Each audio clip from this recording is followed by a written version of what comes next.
இன்றைக்கி நம்ம வந்து கேரளா பழம்பொரி ஒன்று பண்ணலாம். இதுக்காக நேந்திரம் பழம் எடுத்து வச்சுருக்கேன். நல்லா கனிஞ்ச பழமாக எடுத்து வச்சுருக்கேன். இதுக்கு பச்சரிசி மாவு போடுவாங்க. என்கிட்ட பச்சரிசி மாவு இல்லாததுனால சும்மா கொஞ்சோண்டு அரிசி ஊற வச்சுருக்கேன். இந்த அரிசியையும் இந்த மைதாவும் போட்டு கரைச்சி நம்ம எப்படி பண்ணலான்னு பார்க்கலாம். இதை முதல்ல மிக்சியில் போட்டு அரைக்கலாம். இந்த மிக்சியில் போட்டுட்டேன். இந்த மேல் மாவுக்கு கொஞ்சோண்டு உப்புப்பா. அந்த ஒரு மாதிரி நல்லாயிருக்கும் அந்த மேல் மாவு. அதுக்கு கொஞ்சம் உப்பு போடுறேன். இது மேல் மாவுக்கும் கொஞ்சம் சர்க்கரை போடணும். ஒரு துளி, ஒரு ஸ்பூன் வச்சுக்கோங்களேன். இது குட்டியான ஸ்பூன். என்கிட்ட எல்லாத்துலேயுமே சின்ன ஸ்பூன் தான். நிறைய சுகர் ஆகிட போகுது, நிறைய மஞ்சள் பொடி ஆகிட போகுது, மிளகா பொடி ஆகிட போகுதுன்னு ஒரு ஸ்பூன் அளவுக்கு நான் போட்டிருக்கேன் சர்க்கரை. இதுக்கு துளி மஞ்சள் பொடி போட்டு இதை அரைச்சிட்டு வருவோம்.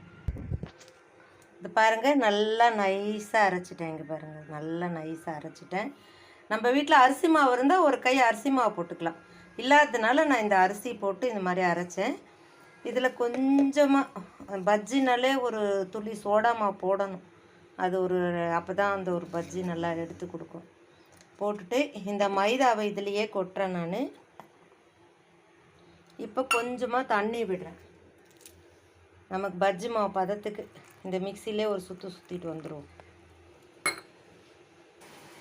இந்த மிக்சியில் அரைச்சது பாருங்கள், இந்த மாதிரி இருக்குது.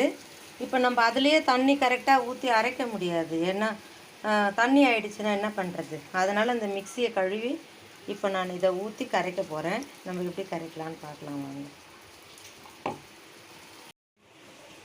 இந்த மாதிரி பஜ்ஜி மாவு பதத்துக்கு மாவு தண்ணியாக கரைச்சிக்கிட்டேன்பா. இந்த பழத்தை நறுக்கி வச்சுக்கிட்டேன். இப்போ போட்டுடலாம் வாங்க எண்ணெயில்.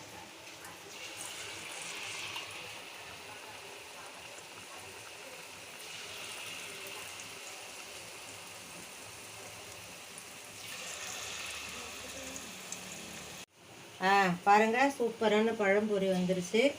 நீங்களும் இது மாதிரி செய்து கொடுங்க குழந்தைங்களுக்கும். நல்லது, நேந்திரம் பழம் ரொம்ப நல்லது. குழந்தைங்க ஒல்லியாக இருக்க குழந்தைங்களாம் வெயிட் ஏறும், நல்லது சாப்பிட்றதுக்கு. அதே மாதிரி டேஸ்ட்டும் அபாரமாக இருக்கும். செஞ்சு சாப்பிட்டு பாருங்கள். வாழ்க வளமுடன்.